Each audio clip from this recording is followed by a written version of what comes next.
Hey guys, it's Allie, and today I'm here with a book review and discussion of Veronica Roth's last book in the Divergent series, Allegiant.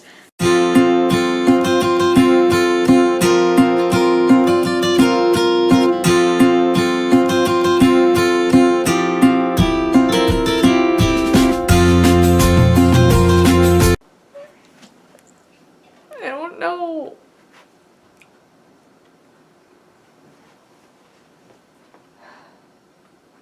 I don't understand. I finished this book on Sunday. I felt like I just needed to give myself time, just collect my mind, just gather myself before doing this review because I was very emotionally unstable, you could say, definitely, and yeah. If you guys haven't read Allegiant, I really wouldn't stay just because, I mean, it is the last book in a series, so I'm probably gonna spoil a lot of it. Yeah, if I didn't already do that by my reaction, but I'm pretty sure like a lot of people know, but that doesn't mean you should stay. You should go and read it and then watch, and then you can cry about it. And not that it has a sad ending or anything. It definitely doesn't. I'm not helping. Okay, just go. If you haven't seen it, just go. Just bye. Allegiant picks up about where Insurgent left off, and Triss is in the cell getting ready to talk to Evelyn, For's mother. Surprise!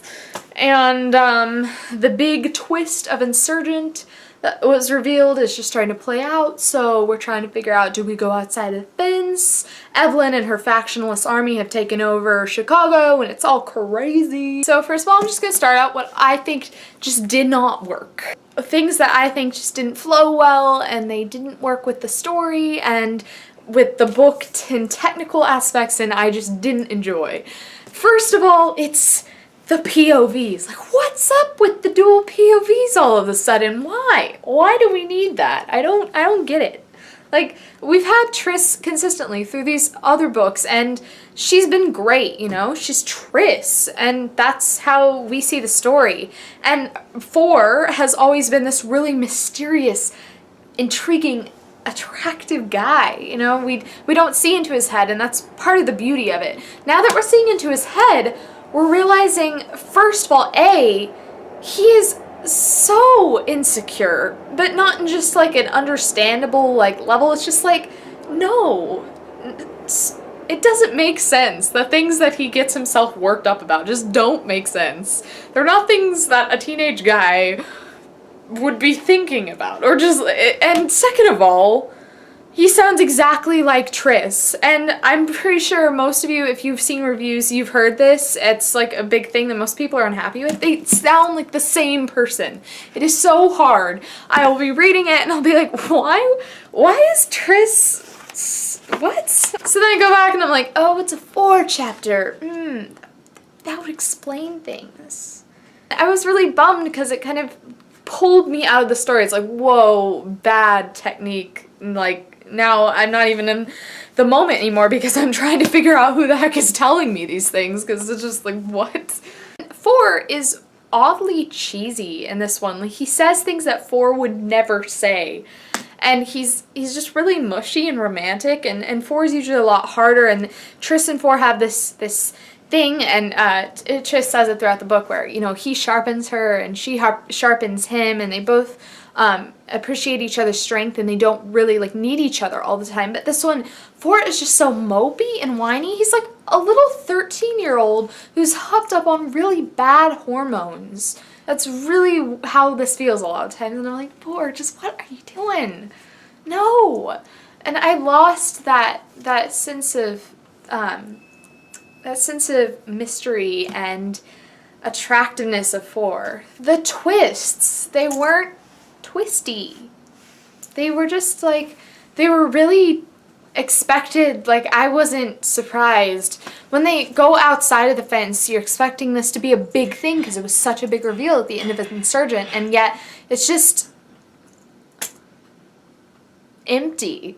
There's nothing going on. And then there's the compound, and nothing goes on for a good, it's like pacing. That's a big thing about it, is that just nothing was happening. And it's not like one of those nice things where a lot of times you read a book and the pacing is slower, but you like it slow. Like, it makes sense that it's slow and it's intriguing and it holds you despite that it's not like action, action, action.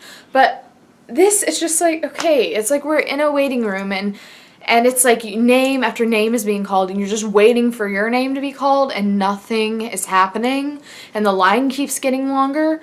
It's like it took me a while to get into it because I'd be on page like 200. I'd be like, okay, what am I waiting for? What is even happening anymore? The GP thing, prejudice, like thing, that was just...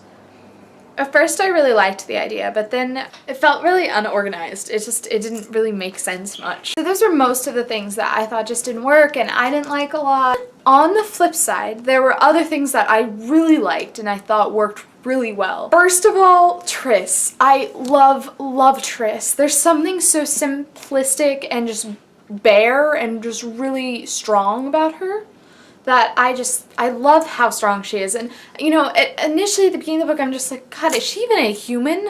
Some of the things she thinks is just so, like, why? And some of her reasoning sometimes, I'm just like, Tris, who are you? There's just something about her that I just love. She's really smart, she's really clever, and she's very logical. And I really like that about her, and it just frustrates me once again. I think 4 was my #1 pet peeve about this whole thing. Which frustrated me because I used to love 4. But, you know, things happen. So, you know, the whole Nita thing, which I thought was really random too, and really frustrating, is I thought they were trying to, like, introduce love triangles, but they didn't really go through with it. They just, like, put it out on the plate, and then they're like, no, just kidding. But it was like, why? Because the whole, like, Matthew Tris thing was almost kind of happening, and then Nita 4 thing was Nita is the most infuriating person. And what was even more so is that 4, after he found out that he was genetically damaged, which I will come back to that, he goes on this crazy, pointless, stupid rebellion thing with Nita.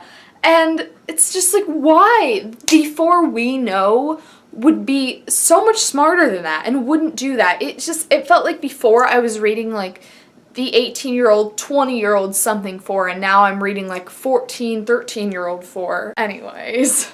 So then Tris is telling him before he goes into the Nita thing, like, don't do this, it's not a good idea. And he's like, you can't tell me what I want to do. I am genetically damaged and these people gotta pay for it and they can't tell me. Like, and I have problems, and I just blah blah, and I have issues, and I have all these problems, and I can't, so I'm gonna go blow up a building.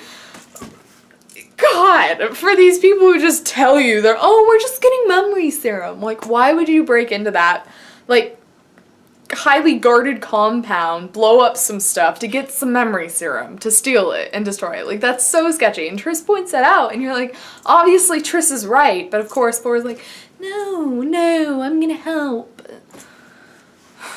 And of course Tris was right, and I'm like, that was so frustrating. But back to the things I liked. Yeah, so I really liked Tris's character, and I loved her growth, and you guys all know where I'm going with this.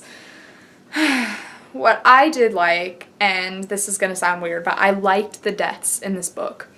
They did feel really realistic because, you know, we have Tori in the beginning who just gets shot down. It's like, it's over. It's nothing dramatic, nothing climactic. It's just, that's how it would happen in life. You get shot. It's not like this big epic battle for your life. If you get shot, you're dead.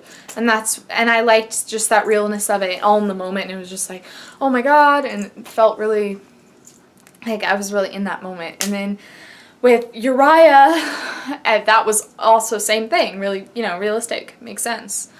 And, God, I really got attached to Uriah's character because he's just such an endearing, funny guy, and it was such a shame that he had to die, but I think it also served as just like a wake-up call for 4, even though he continued to just whine the rest of his life away. Whatever. Yep. Biggest spoiler of all, if you haven't read the book. I don't know why you're still here, but your call. Tris dies, of course, as all of you know. who've read the book, and I just,